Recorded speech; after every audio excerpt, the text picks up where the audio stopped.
मित्रों, praise the Lord. X TV daily Bible study में मैं आपका स्वागत करता हूं। हम देख रहे हैं मसीह जीवन की नींव के 4 स्तंभ।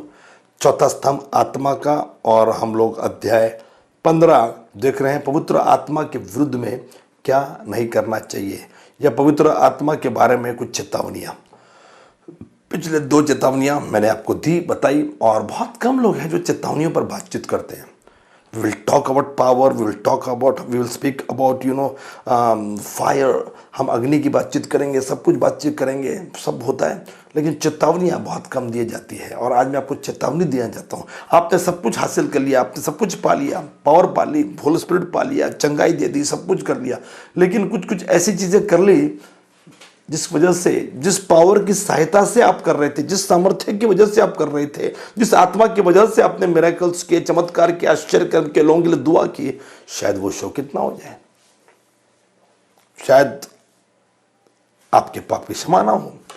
और एक ऐसी ही बढ़िया चीज़ है जो आज मैं आपको बोलने जा रहा हूँ। और इस माहौल में जब आपने फायर कॉन्फ्रेंस आपने अटेंड की है, मुझे पता नहीं आप इस एपिसोड को जो कब देख रहे हैं, लेकिन यदि आप इस एपिसोड को यदि फायर कॉन्फ्रेंस के बाद देख रहे हैं, और जो लोग बाद में देखेंगे, मैं कहूँगा कि आप यूट्यूब पे जाइए और फायर कॉन्फ्रेंस को ज़रूर देखिएगा। उसके बाद ये एपिसोड आ रहा है।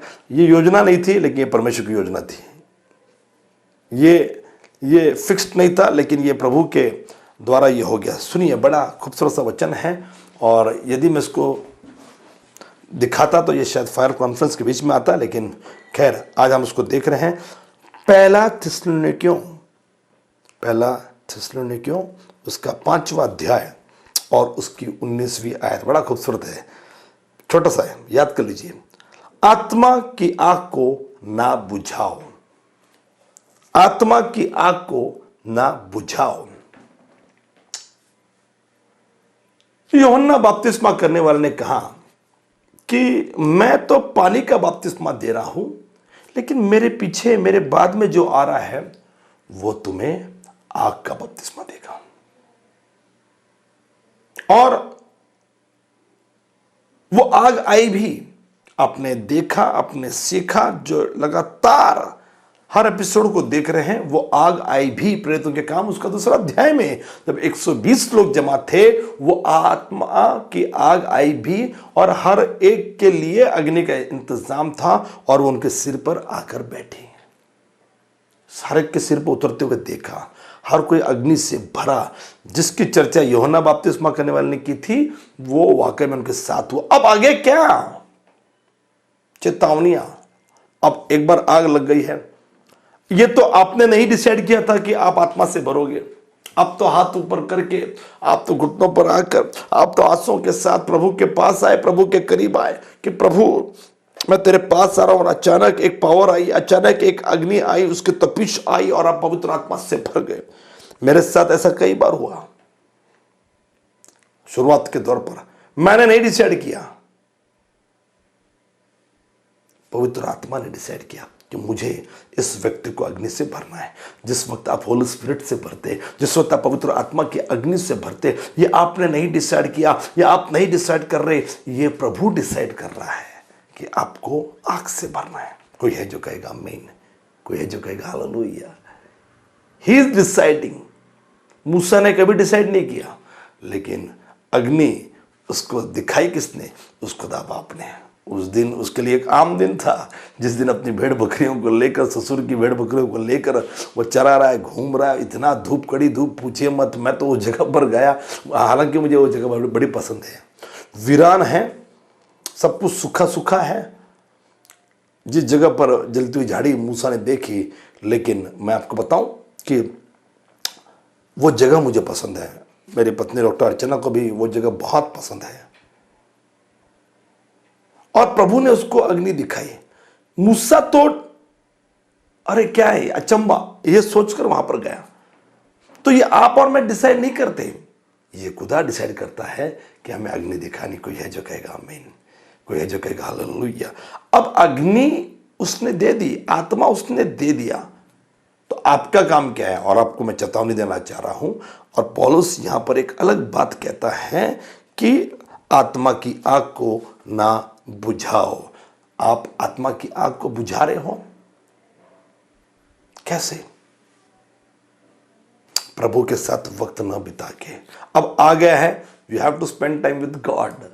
यदि पवित्र आत्मा से आप भर गए हो, अब आपको वक्त देना पड़ेगा, अब आपको प्रभु में और बढ़ना पड़ेगा, क्योंकि उसने डिसाइड कर लिया है कि आपको चुनना है इस आग से भरने के लिए। अब डिसाइड हो गया है, आपको उससे भरना पड़ेगा। आपको देखिए क्या होता है, गैस सिलेंडर खत्म हो जाए, आग बुझ गई, क्या करते हैं आप बताइए? दूसरा सिलेंडर लगा देते ना। लकड़ियां खत्म हो गई और चूल्हा जलाना चाहते हो, दूसरी लकड़ी डालोगे ना आप। केरोसिन खत्म हो गया, आप फिर से दूसरा केरोसिन डालोगे ना, ताकि आपका खाना बने, वो बुझे ना। उसी प्रकार से पवित्र आत्मा का काम है।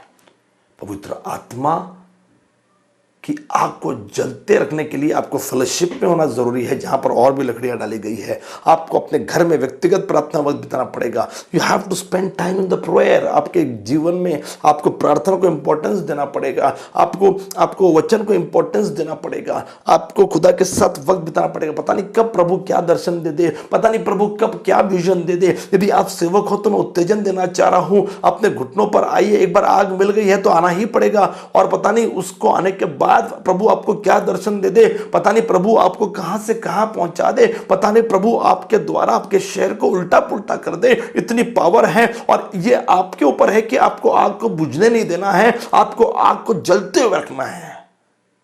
You have to keep the fire burning। और बड़ा खूबसूरत से गीत है, Give me all in my lamp, keep me burning. Give me all in my lamp, I pray. Give me all in my lamp, keep me burning, burning, burning. Keep me burning till the break of the day. Come on, all sing Hosanna, sing Hosanna, sing Hosanna to the King of Kings. Come on, all sing and sing with me. Hosanna, sing Hosanna, sing Hosanna to the King of Kings. Give me all in my lamp. मत्ती उसका 25वां अध्याय में आप 10 कुमारियों की कहानी पढ़ोगे, 5 मूर्ख और 5 बुद्धिमान। मूर्ख क्यों कहलाए मालूम? आप कितना पढ़े हो यह डिसाइड नहीं करेगा आप बुद्धिमान हो। आपने पीएचडी की, आपने ग्रेजुएशन की, आपने पोस्ट ग्रेजुएशन की, आपने इंजीनियरिंग पढ़ी, आपने मेडिकल पढ़ा, यह डिसाइड नहीं करेगा कि अरे बाप रे कितना बुद्धिमान है आपने। हम लोग तो जीवन का पैमाना क्या है, 90% मार्क्स आ गए, 80-90% मार्क्स आ गए तो हम कहते हैं बुद्धिमान है। मैंने ऐसे बुद्धिमानों को जीवन में कुछ खास करते हुए नहीं देखा, लेकिन ऐसे मूर्ख जिनको मार्क्स ज्यादा नहीं मिले लेकिन पवित्र आत्मा से भरे और प्रभु ने उनको ऊंचाई पर उठा कर रख दिया, यूसुफ के जैसे। कोई है जो कहेगा आमीन। ऐसे लोग जिनको बहुत खास परसेंटेज नहीं थे, लेकिन पता नहीं प्रभु ने उनको दुनिया की तमाम चीज़ों को दिखाया, आशीषित किया। मेरे भाई मेरी बहन, मूर्ख कौन कहलाया? मूर्ख वह कहलाया 10 कुमारियों के दृष्टांत में जिन्होंने अपने साथ आग को जलते रखने का सामान नहीं रखा। आज इसको अलग देखेंगे।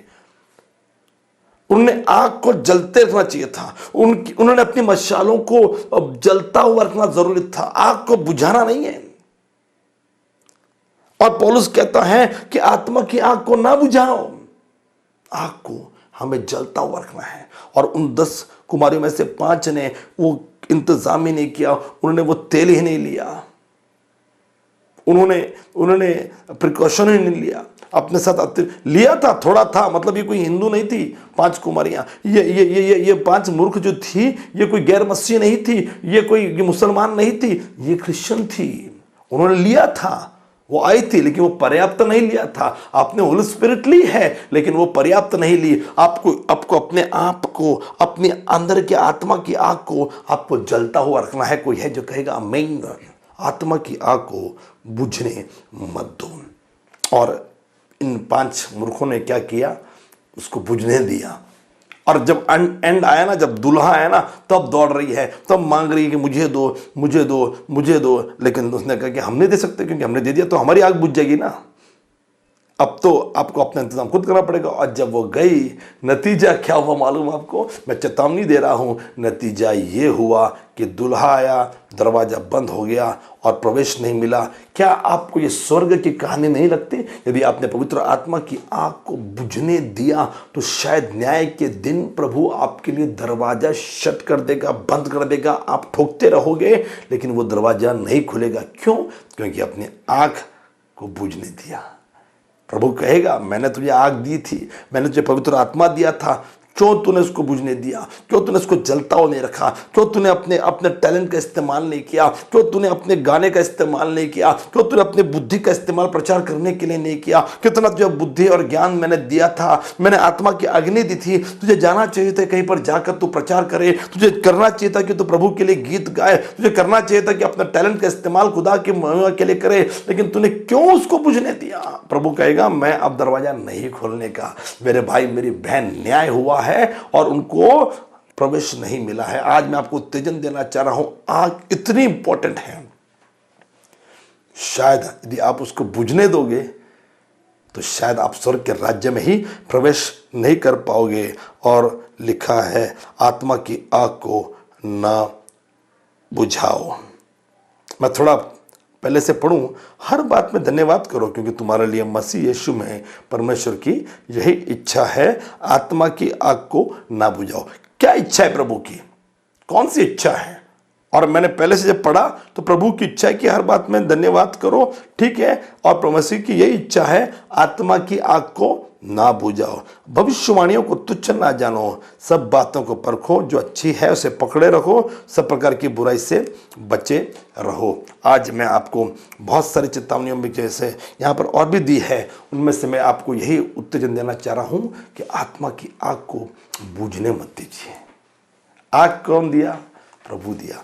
आपको मालूम, पहला राजा उसका 18वां अध्याय में जब एलिया ने करमेल की पहाड़ी पर बाल और अशेर के उपासकों को चैलेंज दिया, चेतावनी, चुनौती दी और कहा कि चलिए तुम्हारा खुदा सच्चा है तो आग ला के दिखाओ।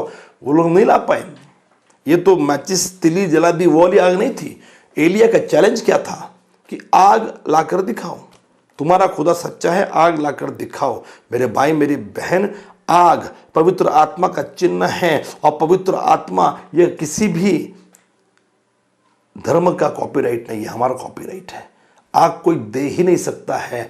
और मेरे खुदा ने क्या किया मालूम? बहुत सारे आए और गए, लेकिन आग केवल मेरे यीशु मसीह ने दी। कोई है जो कहेगा आमीन? और केवल एक टाइम के लिए नहीं दी, उसने वादा किया। ना केवल उस जमाने के लोगों को आग मिली थी, अब भी जो कोई खुदा के नाम में इकट्ठा होगा, जमा होगा, पवित्र आत्मा के लिए भूख और प्यास लाएगा, प्रभु उसको भी आग देगा। हमारा कॉपीराइट है भैया वो। और किसी धर्म में आप आग की चर्चा नहीं पाओगे, पवित्र आत्मा की चर्चा नहीं पाओगे, या एक टाइम पर या एक जमाने पर नहीं, ये कंटिन्यूस बेसिस पर। उस टाइम पर भी आग थी, आज भी आग है और आने वाले दिन पे भी रहेगी। यह इस बात को दर्शाती है कि कोई तो है जो इस आग को भेज रहा है। हर युग में, हर सदियों में कोई है जो कहेगा आमीन। और एलिया ने जब चैलेंज किया, वो लोग उछलते रहे, कूदते रहे। हर उछलना कूदना करना ये आत्मा से नहीं होता है। आप पढ़िएगा, हम बाइबल देख रहे हैं, पहला राजा 18वां अध्याय, उछलते रहे, कूदते रहे, लेकिन कोई आग नहीं आई। और आखिर में जब एलिया अपने घुटनों पर आया, उसने प्रभु को दुहाई दी, पुकारा। मुझे बताने में आनंद हो रहा है कि आग उस खुदा ने दी।